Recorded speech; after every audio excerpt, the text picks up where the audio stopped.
Elle aurait fait de la chirurgie esthétique qui aurait mal tourné, d'où l'aspect gonflé de ses yeux. Si comme moi, vous avez suivi cette rumeur qui circule sur les réseaux sociaux, eh bien, sachez qu'elle est fausse. Bonjour et bienvenue dans notre chronique de Black Health Matter. Aujourd'hui, nous allons parler d'une maladie qui affecte nos yeux. Il s'agit de la maladie oculaire de la thyroïde. Tout au long de cette chronique, nous allons essentiellement nous baser sur des données américaines parce qu'aux États-Unis, les études scientifiques prennent en compte la race. La maladie oculaire de la thyroïde est une maladie auto-immune, c'est-à-dire une maladie dans laquelle notre système immunitaire, pour faire plus simple, nos anticorps s'attaquent à nos cellules.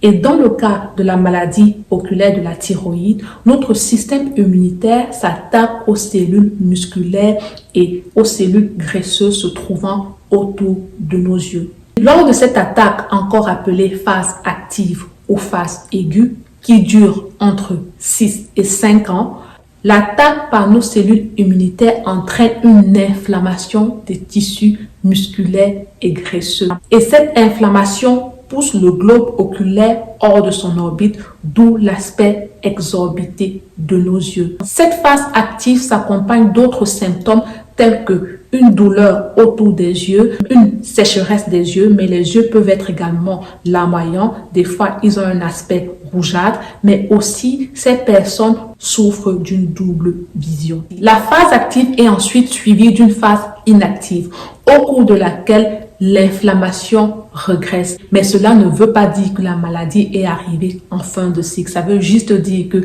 les attaques ont régressé. Malheureusement, pendant cette phase inactive, l'aspect des yeux reste inchangé et les symptômes peuvent persister. Et pire encore, si la maladie n'est pas prise en charge correctement, elle peut se réactiver et progresser vers une cécité permanente. Cette maladie est plus susceptible d'affecter les femmes que les hommes.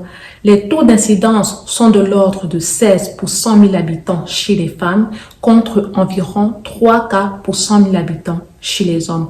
Comme vous l'avez compris, les femmes sont 5 fois plus susceptibles de développer cette maladie.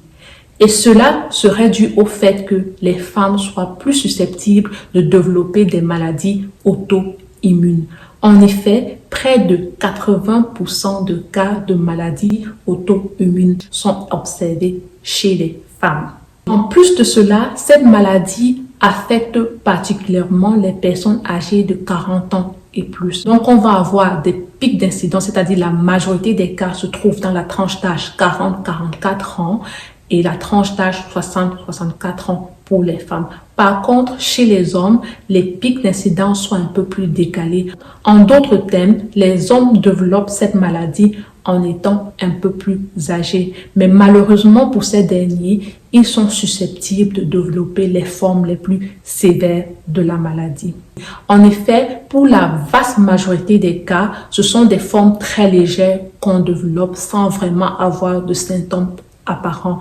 Mais également, il existe des formes modérées et sévères où vraiment l'aspect de nos yeux ont changé. Je tiens à préciser que tout le monde peut développer cette maladie, peu importe l'âge. Elle est juste plus fréquente chez les personnes âgées de 40 ans et plus. L'hyperthyroïdie. En effet, dans près de 90% des cas, cette maladie est observée chez des personnes qui souffrent d'hyperthyroïdie. L'hyperthyroïdie survient lorsque la glande thyroïde produit de façon excessive les hormones thyroïdiennes.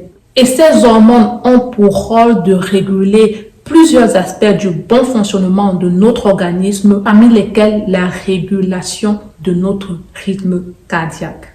Mais lorsqu'elles sont produites de façon excessive, elles peuvent causer certaines maladies, dont celles qui nous intéressent aujourd'hui. Mais alors, qu'est-ce qui cause l'hyperthyroïdie? Eh bien, dans la majorité des cas, l'hyperthyroïdie est causée par une autre maladie appelée la maladie de Graves. Mais dans le cas de la maladie de Graves, notre système immunitaire attaque directement la glande thyroïde, d'où l'hyperthyroïdie. Et près de 50% des personnes souffrant de la maladie de Graves finiront par développer la maladie oculaire de la thyroïde. Oui, je sais, c'est un peu compliqué. Mais ce qu'il faut retenir ici, c'est que dans 90% des cas, la maladie se développe chez les personnes qui souffrent d'hyperthyroïdie. Mais dans des cas un peu plus rares, la maladie peut se développer chez des personnes qui ont un taux de thyroïde plutôt normal, voire qui souffrent d'hypothyroïdie. Le facteur le plus important et le plus déterminant pour le développement de la maladie oculaire de la thyroïde est tout simplement la consommation de la cigarette. En d'autres termes, lorsqu'on a une hyperthyroïdie et qu'on fume de la cigarette, notre risque de développer la maladie oculaire de la thyroïde est multiplié par 10 et ceci est énorme. Il existe plusieurs types de traitements allant de la chirurgie à la thérapie médicamenteuse.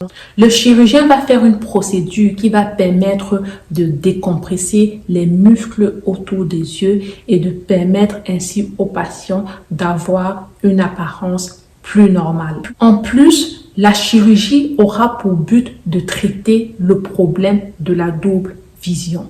Ensuite, il y a la thérapie médicamenteuse qui, de par le passé, était essentiellement basée sur un traitement symptomatique. La bonne nouvelle, c'est que très récemment, en 2020, un nouveau médicament a été mis sur le marché. Il est disponible aux États-Unis et il s'appelle Tepezza. Le médicament ne se limite pas en fait à faire un traitement esthétique, mais il traite surtout la cause, le facteur qui déclenche les inflammations. Pour l'instant, le traitement a montré des résultats très probants. Donc, il est important de se rapprocher de son médecin qui vous expliquera les bénéfices et les risques liés à la prise de ce médicament. Vu que le traitement de la maladie oculaire de la thyroïde ne vise pas à traiter l'hyperthyroïdie, tant qu'on consomme de la cigarette, il y a très peu de chances que le traitement soit effectif. Souvenez-vous, cette maladie est en fait chronique. Donc, si on continue à fumer, au bout de 10 ans, la maladie peut se réactiver, les attaques peuvent recommencer et cette fois-ci, la progression peut aller jusqu'à une cécité permanente. Pour ceux qui suivent régulièrement notre chronique, nous avons l'habitude de vous présenter des cas réels ou bien de vous donner la conduite à tenir pour éviter certaines maladies. Pour le cas de cette maladie, il n'y a pas de stratégie de prévention mise en place parce que la maladie reste extrêmement rare. Mais vu que les femmes de façon générale ont des problèmes d'hyperthyroïde avec l'âge qui avance, nous allons tout simplement conseiller aux femmes mais également aux hommes d'éviter la consommation de la cigarette. Cela ne veut pas dire que vous n'allez jamais développer cette maladie, mais au moins vous aurez réduit votre risque au minimum. En ce qui concerne l'exemple d'un cas pratique, je m'abstiendrai à en présenter puisque, comme vous, mes chers Camerounais, j'aimerais voir mes enfants grandir. Nous sommes arrivés au terme de notre chronique et je vous donne rendez-vous dans notre prochain épisode. Merci.